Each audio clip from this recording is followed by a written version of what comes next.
Aston Martin turns 110 years old in 2023 and is unwrapping this rather exciting new DB12 to celebrate.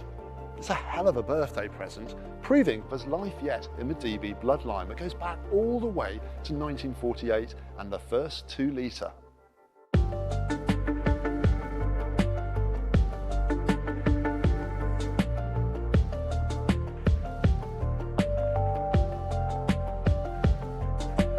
The DB12 will go on sale in late summer 2023, replacing the DB11 as what Aston Martin ambitiously calls the world's first Super Tourer.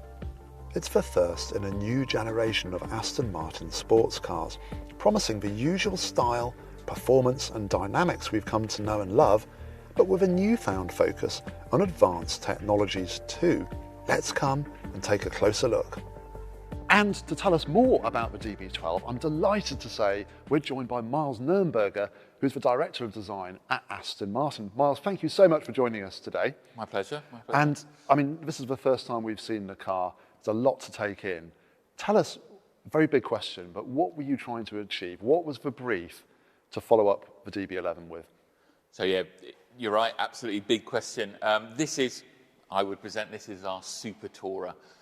Two big elements in it. One is performance driven, ultra luxury, 2 bits. Performance driven, we'll talk about that a bit more in terms of cooling and everything like that. In terms of ultra luxury, we have made a massive step change on the interior of our cars. Right, and the face, I mean, look at it, we've got a lot going on here. The grille is really big, and I understand the sort of the cooling area is 56% bigger. Now, not necessarily the grille's 56% bigger, but the cooling available to the car, which is important for the engine, but that's a big grille. Talk us through this. Yeah, big step in performance for the car. So the grille, the cooling becomes far more important. The grille is probably one of the largest grilles that's been on a DB. Actually, it's very reminiscent of DB5 in terms of the proportion to the sort of eyes, grille, overall mass of the car. There is a little bit of DB5 coming through. We're not 56% bigger. We use a lot of, in terms of the V8 engine, we're now actually layering some of the coolers in the corner of the car. So with cooling the car and aero efficiency, it's air off as well as air on. And you can stuff all the air you want into the front of the car. If it can't escape, then you don't get flow rate. So you'll notice the bonnet has grown some very distinct air off features through that, and actually under the car as well, all the air management that goes in there. Right, but it's so distinctive. And I guess with the bigger grille, the lights, for me, I see a little bit of kind of 2000 era Vanquish there. They're a bit bigger, they're LED, very technical. Talk us through the sort of the eyes of the car.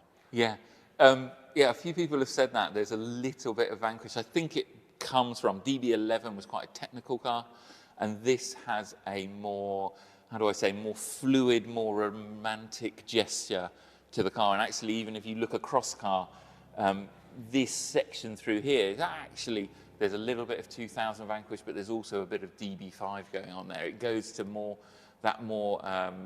sensual, traditional Aston nature. Yeah, and 75 years of DB, what a heritage to draw on. I mean, the DB4 as well, actually, with that grille, you know, the sort of the GT cars and what have you. And speaking of heritage and history, the badge is a little bit bigger. This is the first application of the new Aston Martin badge, I understand. Yeah, so we introduced our new corporate identity, probably it's a bit over a year now, but this is the first car to wear the new badge.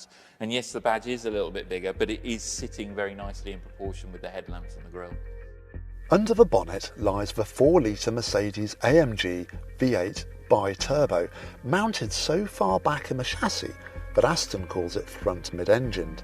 There will be no V12 this time, maybe because the V8's outputs have soared to 671 brake horsepower and 590 pound-foot, available all the way from 2,750 RPM. That's a third more torque than the outgoing DB11, thanks to larger diameter turbos and reprofiled cams. It's enough for 0 to 60 in 3.5 seconds and a 202 mph top speed. You can see why the V12 was deemed unnecessary. The V8 sends drive to the rear wheels through an 8-speed ZF automatic transaxle at the back, and there's Aston Martin's first electronically controlled rear differential too, which can go from fully open to 100% locked in milliseconds. So round here we've got the very identifiable Aston Martin side strake. Yeah. This is a sort of a long-standing design feature of the side of your cars, is that right? Absolutely, yeah. I mean, you can read it back into history a very, very long way. Here it's not just form, it's function as well. So behind it, we're actually bleeding air off the front tyre through something that got nicknamed Curly Q from the aero part that was sort of it was an aero part off an F1 car that was hacked and put in the wind tunnel model, and it kept the name Curly Q internally, and it got known as that. But basically, we're bleeding air off the front tyre. It comes out through the slots here and actually helps for multiple reasons. So it's the air that comes off the bonnet, instead of flowing and hitting the A-post and generating wind noise, as unfortunately air does, it pulls it down the side of the body. It encourages the flow down the side of the body. Right, and it's obviously now carrying the Aston Martin name as well. I think yeah, it's something we brought back. Some of the older cars used to carry it. So for years, it's just been clean. But actually, if you go back in history, it used to have Aston Martin written on it, and we felt it was a nice touch to bring back. Right, and look, these are big wheels, 21 inches now. Yeah. I mean, now, interestingly, that's 1 inch bigger than on the DB11, and yet they're 8 kilos lighter. I like that kind of kind of maths. I think that you see there then this performance mindset in the company that to some extent has come from Valkyrie, of being exposed to that F1 world, which is just relentless, ruthless in terms of efficiency, optimization. And I think that culture has just stayed, a lot of that has stayed with the company after that project. So I think with the design team, when they look at a wheel and they see the weight and they, in their head, they're going, right, well, actually, it would be a better performance car if I could find another kilos out of it. So they're looking at sections and everything with the engineers trying to optimize. And actually, this car here, I think, is on the ceramic brake option as well, which is 410 millimetres. Blooming huge, aren't they? Bigger than my dinner plates. And yet they're lighter. I think they're 28 kilos lighter than the standard iron disc, which is extraordinary. And when we keep sort of moving down here, now tell me about the mirrors. We've got this sort of frameless setup here. Yeah, so for the first time, we've actually got a completely frameless design on the car. So normally the mirror glass moves inside the head, and then that generates really thick sections. You've got to meet all the legal requirements for head impact and radiuses at all movements. So one of our engineers cleverly came up with the idea of doing it frameless. So the glass is always in the position relative to the head, but the actual head moves. What that means is actually this car overall is narrower than its predecessor, which is very, very rare in the world nowadays. Almost every car that gets launched gets wider and wider and wider. Actually, the overall width, the old mirror used to be about out here. So frontal area of the mirror, aerodynamics of the mirror are improved. Which is a fantastic thing, and I believe it's about 5 millimetres shorter. So this is a rare occasion. Like a car slightly on a diet. Fantastic. And moving down here, now obviously this car is, I think, got the sort of carbon pack on. So talk us through how it manifests itself. So we've got, for the carbon pack here, you can see the mirror, what we call the mirror scalp, what's known as the cant rail in carbon fibre, and then at the rear of the car you've got the lower splitter and the bumper area all in carbon too. On the lower part of the car you'll see this extra splitter down the side, and also on the front corner there's an additional splitter. So that makes up all the carbon elements. And these would be an optional extra. This is not on top. So this is quite a high spec car. And we've got pop-out door handles, I see, as well. Just a bit flusher, or what's the point? No. I mean, we've been much copied in this area, but actually Aston have had beautiful flush door handles of this format for a number of years. It was something that was pioneered, and we've kept with it. And what about the form language, the body surfacing? Talk us through what you're doing here. It's very simple and it's very muscular. I can see, and I think we were talking earlier. It's about the stance is really strong. We're about, I think, 22 mil broader. Yeah, 22 mil broader than at the rear, 6 at the front. So it's kind of, talk us through it. And you really see that the minute you see it on the road. That 22 mil, the car just pops its haunches that bit more. All the feature lines, this is just You know, it's about the little subtle things. This line just pointing to the top of the tyre, the mass of the pillar here. This sits directly over the rear wheel. They're all little touches in terms of getting the proportion of the car right. And when you do, the car just, it plonks down on the road. It really sits there. I mean, standing here as I am, I mean, crikey, that rear haunch, it's very haunchy indeed. I think the fuel tank's 78 litres, so you've got a good touring range on the car as well. I mean, let's move around the back, Miles. Let's come and have a look around here. Talk us through what's going on here. We've got the signature Aston Martin wraparound lights I can see. What were you trying to achieve at the rear?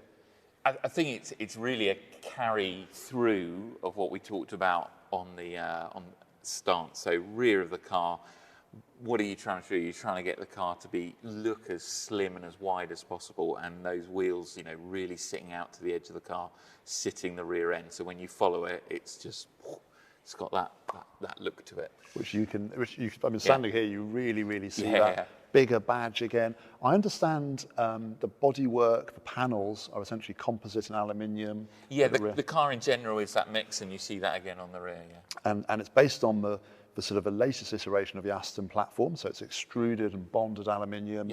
Stiffer, 7% more torsional rigidity. Great for the... And the big change that happened between the first generation of that bonded aluminium is there are a number of pressings in the car, and that was basically, there's moments where an extrusion, although super efficient in terms of strength manufacturing, is not good for package space.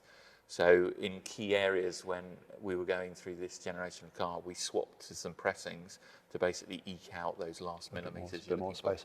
And coming around here, we've got this wonderful, the Aston Martin aero blades. Talk us through the aero on the car, 'cause it's very clever how this works. It was a very unique system. So inspired by design and aero team really together from F-Duct in Formula One.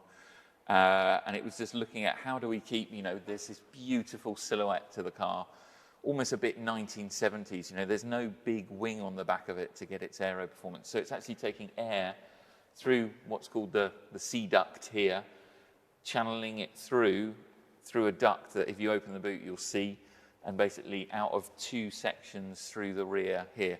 It generates a blade of air that is roughly 1 metre high out of the back of the car. Why do we do it? It's to give rear end stability, downforce, but with almost zero drag. So normally, whenever you add downforce, you add lots of drag.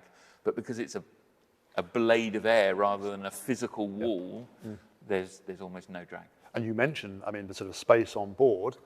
And if we look in here inside the boot, you can see actually it's 262 litres. It's a bit bigger than you might expect on a car like this. Yeah. I think it surprises people sometimes quite how much luggage space you can get in there.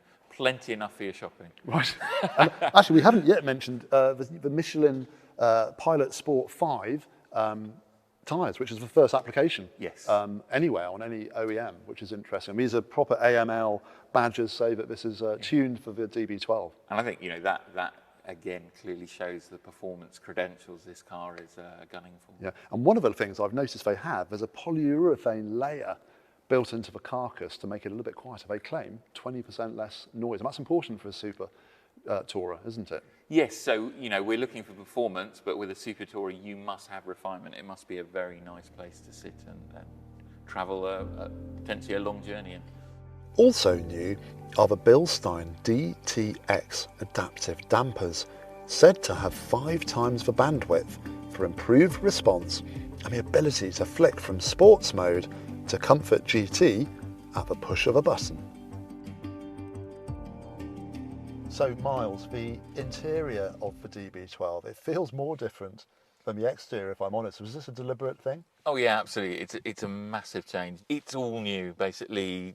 The IP, the steering wheel, the infotainment, the centre console, the doors, the seats, everything's new on this car. It's a big step change for the brand. It's a big investment in the brand. It's something internally we started 3 years ago, and this is really the first time you